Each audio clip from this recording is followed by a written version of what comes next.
ایک قوم جسے قوم سبا بھی کہا جاتا ہے، اللہ تعالیٰ کی بے شمار نعمتوں کے اندر زندگی گزار رہی تھی۔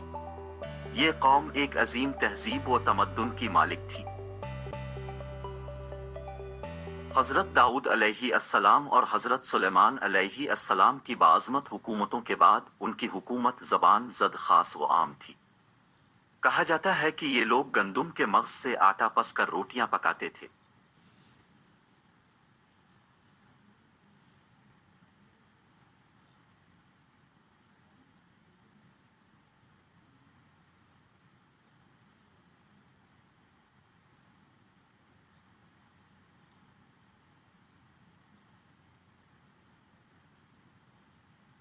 لیکن اس بڑیے برعکس وہ اس قدر اسراف کرنے والے اور ناشکرے تھے کہ انہی روٹیوں کے ساتھ بچوں کا پاخانہ صاف کرتے تھے۔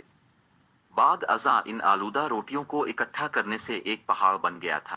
پھر ایک صالح شخص نے وہاں سے گزرتے ہوئے ایک عورت کو دیکھا جو روٹی کے ساتھ بچے کے پاخانے کے مقام کو صاف کر رہی تھی۔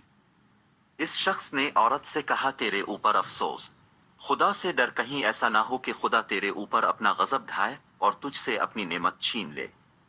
اس عورت نے جواب میں مذاق اڑایا اور مغرورانہ انداز میں کہا، جاؤ جاؤ، گویا کہ مجھے بھوک سے ڈرا رہے ہو۔ جب تک سرسار جاری ہے مجھے بھوک سے کسی قسم کا کوئی خوف نہیں۔ کوئی زیادہ عرصہ نہیں گزرا نہ تھا کہ اللہ تعالیٰ نے ان لوگوں پر اپنا غضب ڈھایا۔ پانی جو کہ زندگی کی بنیاد ہے، ان لوگوں سے چھین لیا، یہاں تک کہ قحط نازل ہوا۔ بات یہاں تک پہنچ گئی کہ ان کی ذخیرہ کی ہوئی تمام غذا ختم ہو گئی۔ آخر کار وہ مجبور ہو گئے کہ انہیں آلودہ روٹیوں پر ٹوٹ پڑے جو ان لوگوں نے اکٹھی کر کے پہاڑ کے مانند ڈھیر لگایا ہوا تھا، بلکہ وہاں سے روٹی لینے کے لیے صف لگتی تاکہ ہر کوئی وہاں سے اپنے حصے کی روٹی لے سکے۔ کفران نعمت، قحط اور ان کی بدحالی کے بارے میں متعدد روایات موجود ہیں۔ سورہ نحل کی آیت نمبر 112 اور 113 میں یوں ارشاد ہوتا ہے، اور اللہ نے اس بستی کی بھی مثال بیان کی ہے جو محفوظ اور مطمئن تھی، اس کا رزق ہر طرف سے باقاعدہ آ رہا تھا، لیکن اس بستی کے رہنے والوں نے اللہ کی نعمتوں کا انکار کیا تو خدا نے انہیں بھوک اور پیاس کا مزہ چکھایا، صرف ان کے ان اعمال کی بنا پر کہ جو وہ انجام دے رہے تھے۔ ان کے پاس رسول آیا تو ان لوگوں نے ان کو جھٹلایا، تو پھر ان تک عذاب آ پہنچا کہ یہ سب ظلم کرنے والے تھے۔ اسی قوم سبا کے بارے میں ایک اور واقعہ بیان ہوتا ہے کہ ان لوگوں نے اپنی زراعت کو بہتر طور پر کاشت کرنے کے لیے پانی ذخیرہ کرنے کی خاطر بلک کے دو پہاڑوں کے درمیان ایک بہت بڑا بند معرب تعمیر کیا ہوا تھا۔ سوراخ اور دوسرے پہاڑوں سے گزرا ہوا پانی اس بند میں یا کر وافر مقدار میں جمع ہو جاتا تھا۔ قوم سبا نے اس پانی سے صحیح طور پر استفادہ کرتے ہوئے وسیع و عریض اور بہت سے خوبصورت باغات لگائے اور کھیتی باڑی کو رونق بخشی۔ ان باغات کے درختوں کی شاخیں اس قدر پھلوں سے لدی ہوئی ہوتی تھیں کہ کہتے ہیں کہ اگر کوئی شخص سر پر ٹوکری رکھ کر ان کے نیچے سے گزرتا تو پھل خود بخود ٹوکری میں گرنا شروع ہو جاتے اور قلیل مدت میں ٹوکری تازہ پھلوں سے بھر جاتی۔ لیکن نعمتوں کی کثرت نے انہیں شکر کرنے کے بجائے سرمست اور غافل کر دیا تھا، یہاں تک کہ ان کے درمیان بہت بڑا طبقاتی نظام وجود میں آ چکا تھا۔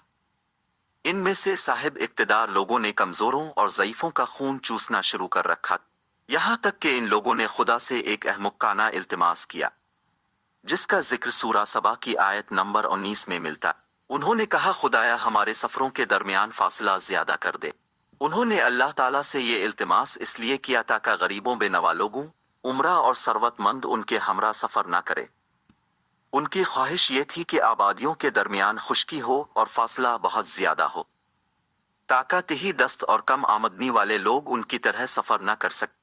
اللہ تعالیٰ نے ان مغرور پیٹ کے پجاریوں پر اپنا غضب نازل کیا۔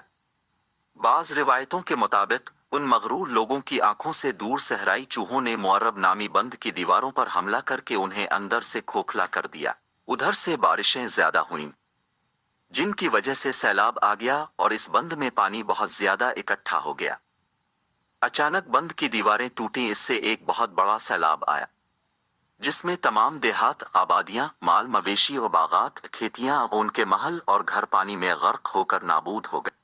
ان کے باغات اور زراعت میں سے صرف بیری کے درخت اور کچھ جھاڑیاں بچی تھیں۔ خوش الحان پرندے وہاں سے کوچ کر گئے تھے، جبکہ الوؤں اور کوآہے نے قوم سبا کے کھنڈرات میں اپنے گھونسلے بنا تھے۔